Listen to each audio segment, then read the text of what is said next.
Hello everyone, আসসালামু আলাইকুম। আজকে 2টি ডিম দিয়ে পুডিং রেসিপি নিয়ে আপনাদের মাঝে হাজির হলাম।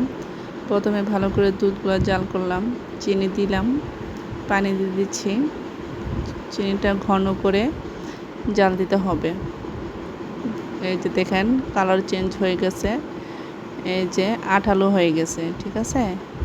আঠালো হলে এই যে ঢেলে দিব। এখন দেখেন কালারটা কত সুন্দর আসছে। ঢেলে দিয়ে যে পুরাটা ভালোভাবে মিশিয়ে নিলাম। এখন দুধটা ঠান্ডা হওয়ার জন্য বারবার নেড়ে চেড়ে দিয়েছিলাম। 2টা ডিম ভেঙে নেব। এই যে দেখেন 2টা ডিম ভেঙে নিয়েছি।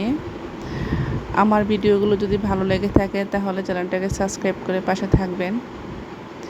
ডিমগুলো ভালো করে মিশিয়ে এখানে এখন পরিমাণ মতো চিনি দিয়ে দিবেন।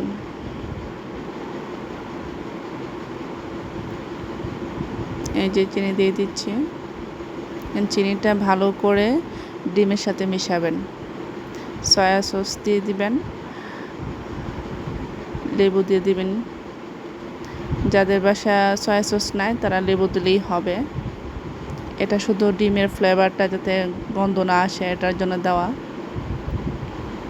ভালোভাবে মিশিয়ে নিলাম। এখন দুধের মধ্যে এটা ঢেলে দিচ্ছি।